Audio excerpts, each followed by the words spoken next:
আর জানতে পারবেন কত টাইমে ইনস্টাগ্রাম কতটা ডেটা খেয়ে নেয়, আর জাপানিজরা হঠাৎ করে টিভির স্ক্রিনকে চাটা শুরু করেছে কেন, আর বাইরের দেশের স্কুলে এমন খাবার জিনিস ব্যান করা আছে যেগুলিকে আপনি প্রতিদিন খান, এইগুলিকে দেখার পর সত্যি আপনি শক হয়ে যাবে। আর কেন কিছু সিচুয়েশনে আমাদের গুজবাম্পস মানে শরীরের লোম দাঁড়িয়ে যায়। আর আমাদের একজন সাবস্ক্রাইবার জিজ্ঞাসাকে এটা জিজ্ঞেস করেছে যে দুধ খাবার পর আনারস খেলে সত্যিই কি মানুষ মারা যায়। এর উত্তরটাও আজই পাবেন, তাই এক্ষুনি ভিডিওটাতে একটা লাইক করে দিয়েছেন। তো চলুন আর দেরি না করে चलिए शुरू करते हैं। নাম্বার 1, আপনি কি একটা আইল্যান্ডকে ধাক্কা দিতে পারবেন? আইল্যান্ডকে ধাক্কা কিন্তু এরা দিচ্ছে। প্রথমে তো আমারও মনে হয়েছিল যে এরা সস্তার নেশা করেছে, কিন্তু এই লোকেরা তো খুবই একটা গুরুত্বপূর্ণ কাজ করছে। আসলে এটা কোনো একটা নর্মাল আইল্যান্ড নয়, বরং একটা ফ্লোটিং আইল্যান্ড। এটা ম্যাড আর চারা গাছ দিয়ে তৈরি, যেটা আমেরিকার হাওয়াই স্টেট চিপেপা লেকে আছে। এই আইল্যান্ড প্রতি বছর ভেসে এই ব্রিজটার খুবই কাছে চলে আসে, যার কারণে ব্রিজটা ব্লক হয়ে যায়। এর জন্য এই আইল্যান্ডকে ধাক্কা দিতে 25টি বোটের ইউজ করা হয়, যার জন্য তাদের লক্ষ লক্ষ টাকারও খরচ হয়। নাম্বার 2, এই অ্যাডভার্টাইজমেন্টটাকে দেখে মনে হচ্ছে না যে রাস্তায় কোনো পার্টস পড়ে আছে যার মধ্যে টাকাও আছে, কিন্তু রিয়েলিটিতে এটা রেস্টুরেন্টের একটা অ্যাডস পেমপ্লেট, যেটা লোকেদের খুবই লোভ দেখায়। আর এই পেমপ্লেটকে দেওয়ার জন্য কোনো লোককে রোদের মধ্যে দাঁড়িয়েও থাকতে হয় না।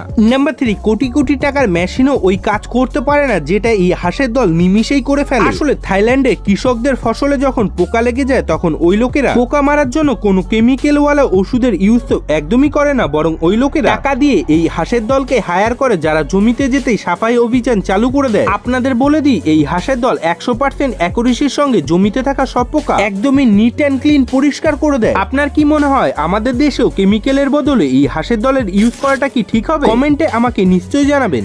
নাম্বার 4, প্রায় ঠান্ডা লাগার সময়, গান গাওয়ার সময়, ভূতের মুভি দেখার সময়, বা স্পিডে গাড়ি চালানোর সময়, বা ভয় পেলে আমাদের শরীরের লোম দাঁড়িয়ে যায়। আপনিও কি কখনো ভেবে দেখেছেন আমাদের গুজবাম্পস মানে শরীরের লোম কেন দাঁড়িয়ে যায়? এই সব খেলা আমাদের শরীরের লোমের নিচে থাকা এই মাসেলসের কোনো ইনটেন্স ফিজিওলজিস্ট অ্যাক্টিভিটি করার সময়, যেমন ভয়, এক্সাইটমেন্ট, ইনস্ট্যান্ট ফিলিং বা ঠান্ডা লাগার সময় আমাদের বডি অ্যাড্রেনালিন রিল্যাক্স করে। এই হরমোন আপনার স্কিনে উপস্থিত এরেক্টেড নামের মাসেলসকে এমন ভাবে আঁকড়ে ধরার ইনস্ট্রাকশন দেয়, এই মাসেলস আঁকড়ানোর কারণে হেয়ার ফলিকলস আঁকড়ে যায়, আর এতে থাকা এই চুল স্ট্রেট পজিশনে নিয়ে আসে। এর সঙ্গে আপনার স্কিনে এমন ধরনের টাইনি বাম্পসও চলে আসে, আর এটাকে গুজবাম্পস বলে।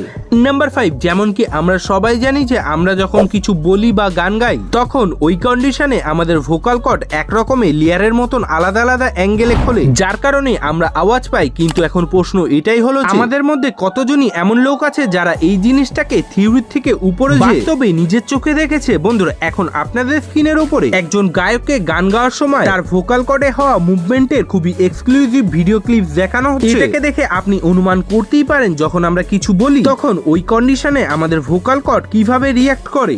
নাম্বার 6, আপনাদেরও তো মনে হয় আমাদের হৃদয় ততক্ষণ পর্যন্ত চলতে পারে যতক্ষণ ওটা আমাদের বডির মধ্যে আছে, কিন্তু ভাই এমনটা একদমই নয়। আপনি শুনে অবাক হবেন, অ্যাকচুয়ালি যদি আমরা ওয়ার্কিং হার্টকে আমাদের হিউম্যান বডি থেকে বার করে নিই, তাহলে ওটা চলতে থাকে, কারণ হার্টের নিজস্ব ইলেকট্রিক্যাল ইম্পালস থাকে, যার ফ্রিকোয়েন্সিতে এটা চলতে সাহায্য করে। শুধুমাত্র কিছু টাইম পর্যন্ত, যতক্ষণ হার্ট অক্সিজেন পায় ততক্ষণই চলতে পারে।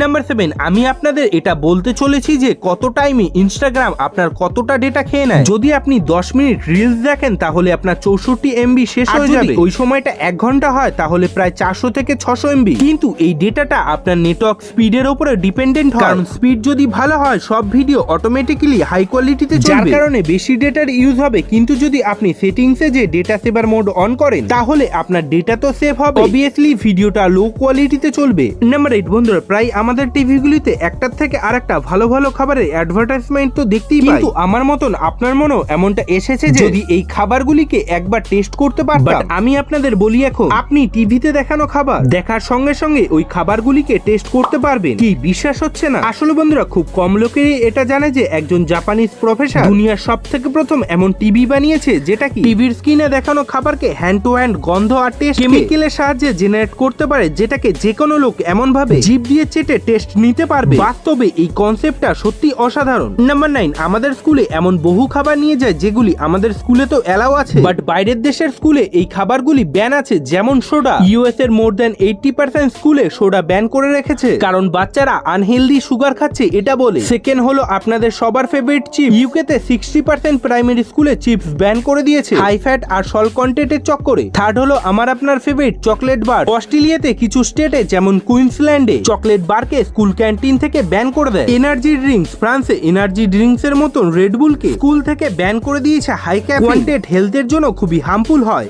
নাম্বার 10, দুধ খাবার পর আনারস খেলে সত্যি কি মানুষ মারা যায়? দেখুন, আনারস ও দুধ একসঙ্গে খেলে বিষক্রিয়া হয়, মানুষের মারা যাওয়ার ঝুঁকিও থাকে। এই ধরনের কথা আমাদের দেশে প্রচলিত আছে, এটা কি আসলে সত্যি না মিথ্যা? চলুন জেনে নি আনারস ও দুধ একসঙ্গে খেলে বিষক্রিয়া হয় না। আনারস একটি অ্যাসিডিক এবং টক জাতীয় ফল। যেমনটা আমরা জানি দুধের মধ্যে যে কোনো টক জাতীয় জিনিস দিলে দুধ ছানা হয়ে যেতে পারে বা ফেটে যেতে পারে, এর জন্য আপনার হতে পারে বদহজম, পেট ফাঁপা, পেট খারাপ। তবে এর ফলে বিষক্রিয়ার কোনো আশঙ্কাই নেই, তার মানে মানুষের মারা যাওয়ার কোনো প্রশ্নই ওঠে না। আপনার মনে যদি এমন কোনো জিজ্ঞাসা থাকে তাহলে জিজ্ঞেস করতে পারেন। Thanks for watching this video.